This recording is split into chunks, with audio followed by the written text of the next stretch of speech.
एक मिनिट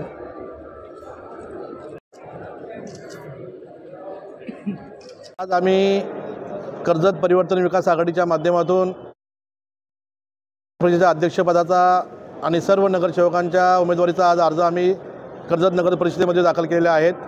आपण सर्वांनी पाहिलेलं आहे का मोठ्या उत्साहात कर्जतकरांनी आमच्या उमेदवारी अर्ज भरण्यासाठी मोठ्या उत्साहात आमच्याबरोबर येऊन आज उमेदवारी अर्ज दाखल केलेला आहे आणि आम्हाला विश्वास आहे का कर्जत नगर परिषदेवर आमच्या परिवर्तन विकास आघाडीचा झेंडा फडकेला असा आम्हाला विश्वास आहे। आम्ही परिवर्तन विकास आघाडी केलेली आहे, त्यामध्ये राष्ट्रवादी किंवा शिवसेना असा कुठला आमच्यात मतभेद नाही आहे। आम्हाला पहिला आमचा जो काही विषय असेल तो फक्त ह्या निवडणुकीला च्या सर्वांगीण विकासासाठी या उमेदवारीमध्ये सर्व उमेदवारांना आम्हाला जिंकून आणण्याचं आमचं पहिलं ध्येय आहे। ते दगडे या 3 वेळा या नगर परिषदेच्या नगरसेविका आहेत, त्यांना कर्जत नगरपालिकेचा दांडगा असा अनुभव आहे आणि त्या चांगल्या पद्धतीने काम करतील आणि पूर्ण कर्जत नगरपालिका एरियामध्ये त्यांचं सर्वांची अति स्नेहाचा संबंध असल्यामुळं त्यांना काही अडचण येणार नाही आणि आम्ही सर्व दोन्ही शिवसेना उद्धव बाळासाहेब ठाकरे शिवसेना आणि राष्ट्रवादी काँग्रेस पार्टी आणि इतरही घटक पक्ष आमच्यासोबत आहेत। तर आम्हाला विश्वास आहे पुष्पाताई दगडे तर 100% निवडून येतीलच आणि आमचा झेंडा या नगरपालिकेवर आम्ही फडकल्याशिवाय राहणार नाही।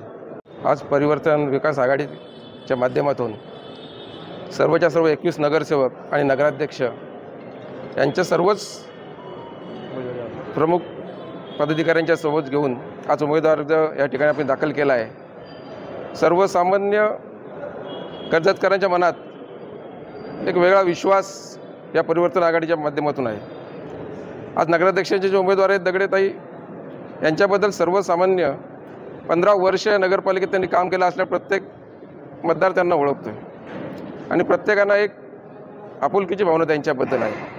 त्याच्याबद्दल सगळेच नगरसेवकांचे आमचे जे उमेदवार आहेत ते सर्व आपल्या प्रभागात काम करणारे सगळे नगरसेवक आम्ही त्या ठिकाणी दिले आहेत आणि या सुधाभाऊने सांगितल्याप्रमाणे या परिवर्तन आघाडीचा झेंडा